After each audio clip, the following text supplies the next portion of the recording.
नमस्कार दोस्तों, target with M के सर यूट्यूब चैनल पर आपका स्वागत है। दोस्तों, आइए आज हम चर्चा करते हैं राजनीति सिद्धांत। राजनीति सिद्धांत में आज का टॉपिक है राज्य का अर्थ व उनकी परिभाषाएं। राज्य के मूल तत्व कौन कौन से हैं, आइए देखते हैं राज्य का अर्थ क्या है। जानते हैं कि राजनीति शास्त्र का केंद्रीय विषय राज्य है। राजनीति शास्त्र का केंद्रीय विषय राज्य है। राज्य व व्यक्ति के बीच राज्य व व्यक्ति के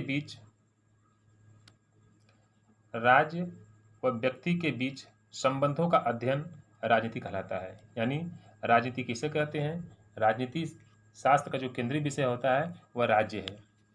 राज्य और व्यक्ति के बीच जो संबंध है उसका जब हम अध्ययन करते हैं राजनीति कहलाता है। राज्य सभ्य समाज की पहचान है और सभ्य समाज के लिए सुरक्षा, शांति व्यवस्था और न्याय की आवश्यकता होती है।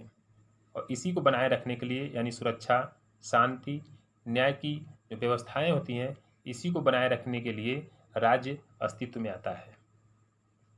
इसी राज्य में राजनीति होती है और जैसे जैसे समाज का स्वरूप बदलता जाता है वैसे वैसे राज्य के स्वरूप में भी परिवर्तन होता जाता है। राज्य के बदलते स्वरूप को यदि हम देखें तो प्राचीन काल से यानी प्रारंभ से 5वीं शताब्दी तक कबीला राज्य था। कबीला राज्य फिर धीरे धीरे स्वरूप बदलता गया। प्राच्य साम्राज्य आया यानी पूर्वी राज्य, यूनानी राज्य, फिर रोमन साम्राज्य आया, सामंती राज्य।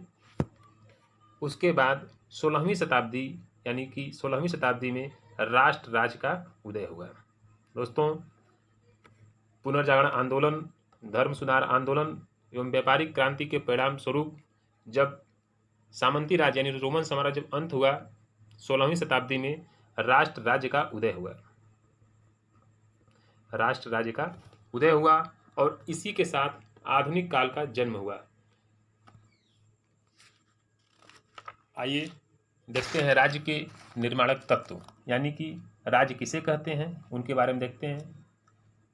जानते हैं कि राज्य के कुल 4 तत्व मुख्य हैं। राजनीति के निर्माण में 4 तत्व मुख्य हैं। क्या क्या होना चाहिए? पर्याप्त जनसंख्या, एक निश्चित भूभाग होना चाहिए, सरकार होनी चाहिए, संप्रभुता होनी चाहिए। दोस्तों, राज्य शब्द यह किसी एक देश विशेष के लिए शब्द प्रयोग किया जाता है राजनीति शास्त्र में। जैसे चीन, भारत, पाकिस्तान, यह एक राज्य है न कि देश। और उत्तर प्रदेश, बिहार, राजस्थान, ये जो है राज्य नहीं है, यह एक प्रकार का प्रदेश है।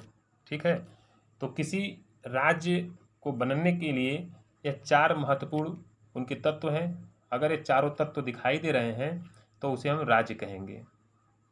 आइए देखते हैं, एक एक चर्चा करते हैं, तब समझते हैं कि राज्य है क्या। पर्याप्त जनसंख्या। जनसंख्या का पहला मानवीय तत्व होनी चाहिए।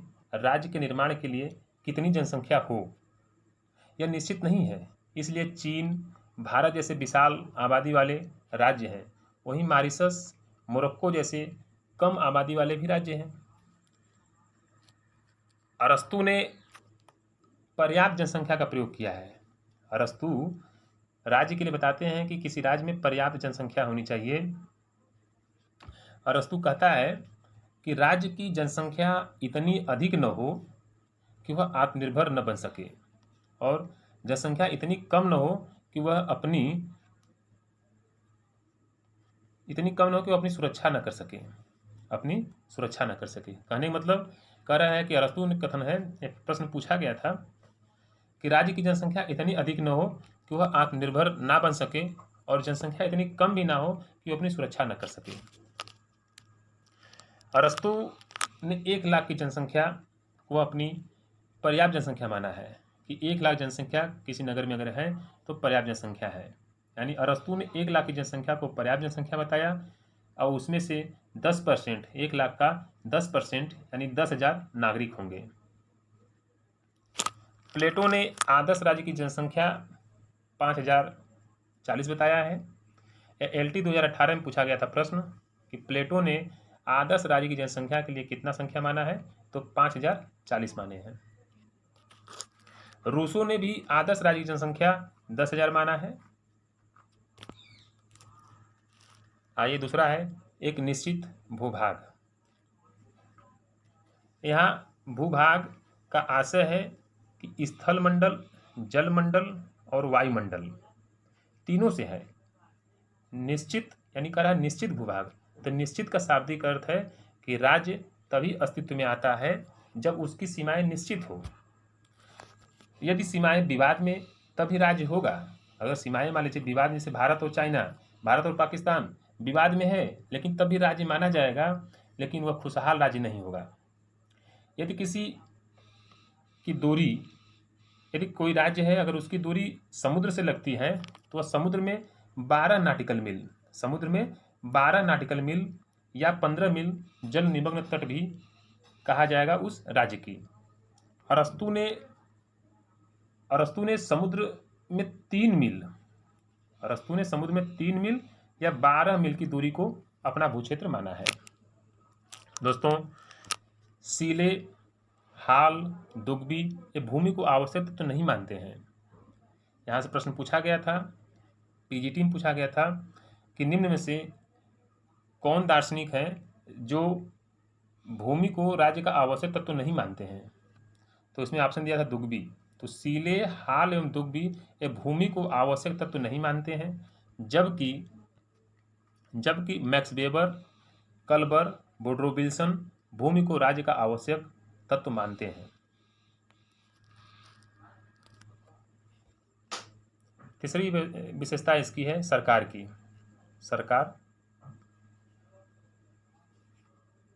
सरकार या व्यवहार रूप से राज्य और सरकार दोनों एक दूसरे के पर्याप्त होते हैं, यानी सरकार में राज्य प्लस सरकार दोनों एक दूसरे के पर्याय होते हैं। सरकार राज्य का संवाहक होता है, सरकार जो है राज्य का संवाहक होता है।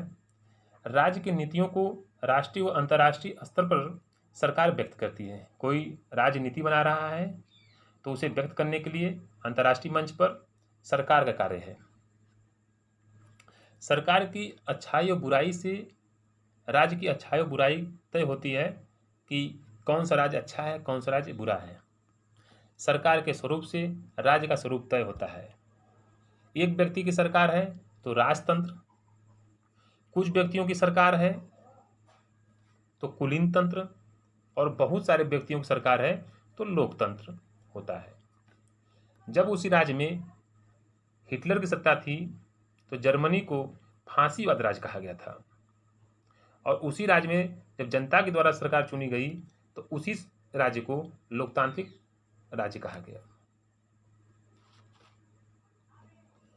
राज्य और सरकार में अंतर देखा जाए तो राज्य और सरकार में निम्न अंतर होते हैं। जैसे राज्य अमूर्त होता है और राज्य अमूर्त, जो दिखाई न देता हो, और सरकार जो होता है वो राज्य का मूर्त रूप होता है, यानी जो दिखाई देता है। इसी के माध्यम से राज्य का विकास, अच्छाई बुराई का पता चलता है सरकार के माध्यम से।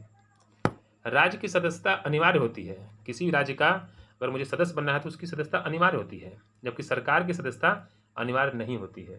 राज्य का आकार बहुत बड़ा होता है जबकि सरकार का आकार छोटा होता है, कुछ लोगों में ही सीमित रहता है। आधुनिक काल में हाब्स पहला विचारक है जिसने राज्य और सरकार में अंतर नहीं किया। यहाँ से प्रश्न पूछा गया था टीजीटी 2016 में कि निम्न में से किसने राज्य और सरकार में कोई अंतर नहीं किया, तो आधुनिक काल का पहला विचारक जो है हाब्स थे। इन्होंने राज्य और सरकार में कोई अंतर नहीं किए। इन्होंने कहा है कि राज्य और सरकार दोनों क्या है, एक दूसरे के पूरक हैं। जबकि लाक पहला विचारक है जिसने राज्य और सरकार में अंतर स्थापित किए थे। चौथा विशेषता इनकी है राज्य की संप्रभुता। यही मुख्य विशेषताएं होती हैं। संप्रभुता 16वीं शताब्दी तक देखा जाए तो पुलिस राज्य का बोलबाला था, और जब पुलिस राज्य का बोलबाला था तो यहाँ दृष्टिकोण जो थी वो व्यक्तिवादी था। राज्य केवल आवश्यक कार्य तक सीमित थे। जानते हैं कि संप्रभुता, इसे हम प्रभुसत्ता भी कहते हैं, या सर्वोच्च सत्ता या अंतिम सत्ता भी कहते हैं। संप्रभुता को राज्य का प्राण तत्व भी माना जाता है। यानी अगर संप्रभुता जिस राज्य में नहीं है वह राज्य निर्जीव है, यानी प्राणी विहीन है। तो जहाँ संप्रभुता जिस राज्य में है वह जो है एक प्राण तत्व माना जाता है। जो राज्य अपने संस्थाओं से अलग करता है या संप्रभुता राज्य का वह अनिवार्य तत्व है, जिसके कारण राज्य अपने गृह नीति व विदेश नीति का निर्धारण स्वयं करता है और देश के अंदर, यानी अपने देश के अंदर उसके समकक्ष जो है अन्य कोई सत्ता नहीं होती। देश के बाहर वह किसी की बात को भी मानने के लिए बाध्य नहीं होता। संप्रभुता की जो मूल अवधारणा है वह राजनीतिक अवधारणा है। यहाँ से प्रश्न पूछा गया था, संप्रभुता की जो मूल अवधारणा कैसी अवधारणा है? यह राजनीतिक अवधारणा है। लोकतंत्र में संप्रभुता जनता में निहित होती है। संसदीय शासन प्रणाली में या व्यवस्था में संप्रभुता संसद में निहित होती है और संघात्मक व्यवस्था में संप्रभुता संविधान में निहित होती है। यदि भारतीय राजनीतिक व्यवस्था में देखा जाए तो भारतीय राजनीतिक व्यवस्था में संप्रभुता संविधान में निहित होती है और जो भारत में जो संप्रभुता है यानी जनता है। दोस्तों, जिस भी राज्य में ये चारों तत्व विद्यमान है वही राज्य है, यानी भारत, पाकिस्तान, म्यांमार, इंग्लैंड, ये जो राज्य है इसे राज्य कहेंगे। लेकिन उत्तर प्रदेश, बिहार, मध्य प्रदेश राज्य नहीं होते हैं क्योंकि इनके पास संप्रभुता नहीं है। इनके पास संप्रभुता नहीं है, ये अपनी गृह नीति व विदेश नीति तय नहीं कर पाती। स्वतंत्रता पूर्व भारत भी राज्य नहीं था। स्वतंत्रता के पहले भारत राज्य नहीं था क्योंकि इनकी नीतियां अंग्रेज तय करते थे। 15 अगस्त 1947 के पहले भारत एक ब्रिटिश उपनिवेश था क्योंकि कानून और सरकार दोनों अंग्रेज का था। लेकिन 15 अगस्त 1947 से 25 जनवरी 1950 तक भारत एक डोमिनियन स्टेट था।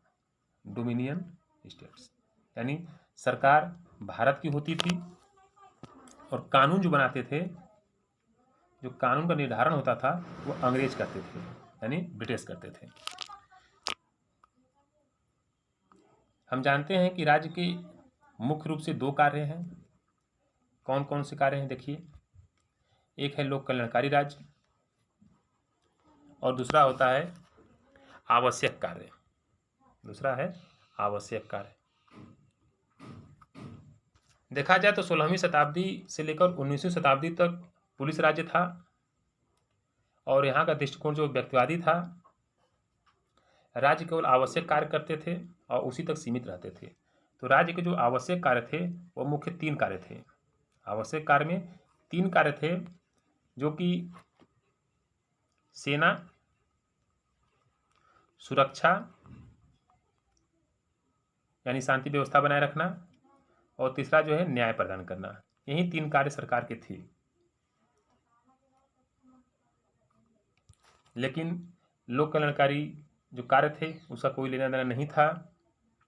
19वीं शताब्दी के बाद लोक कल्याणकारी राज्य की स्थापना हुई, तब कार्य सरकार को कुछ और दिया गया जो अपने नागरिकों को न्यूनतम आवश्यकताएं की पूर्ति करता हो, लोक कल्याणकारी राज्य कहा जाता है। अर्थात इसका उद्देश्य क्या है? न्यूनतम आवश्यकताओं की पूर्ति करना, मतलब कि गरीबों के कल्याण का प्रबंध करना, जैसे अशिक्षा को दूर करना, बेरोजगारी, बीमारी उन्मूलन। जैसे इसमें देख रहे हैं कोरोना काल में सरकार पूरी जोर शोर में लगी है, तो सरकार को लोक कल्याणकारी राज्य कर रहा है।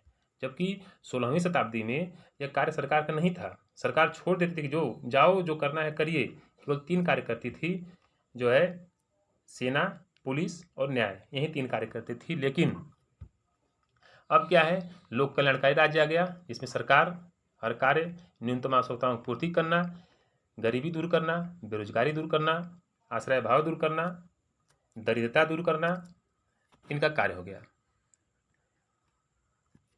लोक कल्याणकारी राज्य का उदय 19वीं और 20वीं शताब्दी में हुआ लोकतंत्र और लोक कल्याणकारी राज्य दोनों एक दूसरे के पर्याय हैं। लोकतंत्र और लोक कल्याणकारी राज्य। लोक कल्याणकारी राज्य मिश्रित अर्थव्यवस्था का समर्थक है। यह अमीरों पर टैक्स लगाता है, जो लोक कल्याणकारी राज्य होता है टैक्स लगाता है, और गरीबों के कल्याणकारी योजनाएं बनाता है।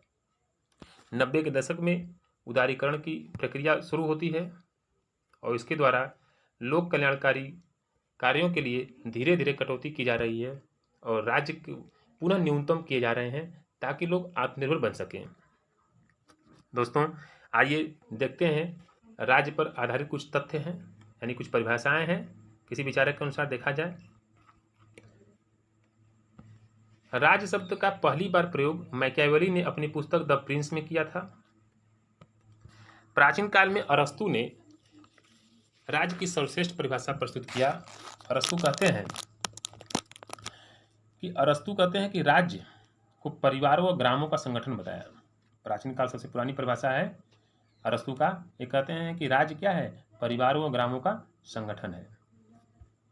यूनानियों ने राज्य के लिए पोलिस, यहाँ से प्रश्न पूछा गया था, यूनानियों ने राज्य के लिए पोलिस और रोमन वासियों ने सिविटास शब्द का प्रयोग किया सिविटास शब्द का।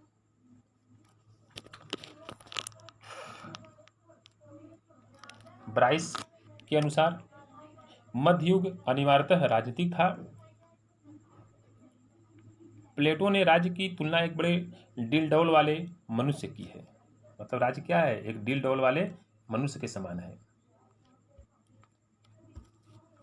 अरस्तु ने राजनीति विज्ञान को सर्वोच्च विज्ञान की संज्ञा दी है। अरस्तु ने राजनीति विज्ञान को सर्वोच्च विज्ञान की संज्ञा दी है।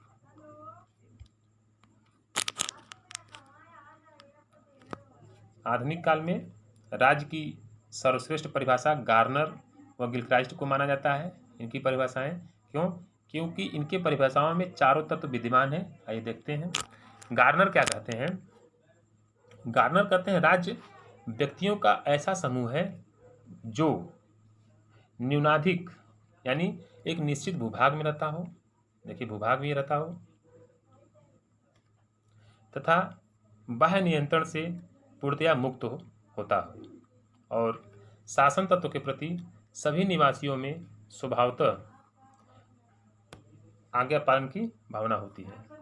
यह जो है गार्नर की परिभाषा है कि राज्य व्यक्तियों का ऐसा समूह है जो न्यूनाधिक एक निश्चित भूभाग में रहता हो तथा बाह्य नियंत्रण से पूर्णतया मुक्त होता है और जिनका अपना एक शासन तंत्र होता है और वह इस शासन तंत्र या इस शासन तत्व के प्रति सभी निवासियों में स्वभावतः आज्ञा पालन की भावना होती है। गिलक्राइस्ट महोदय क्या कहते हैं? राज्य की परिभाषा देते हैं।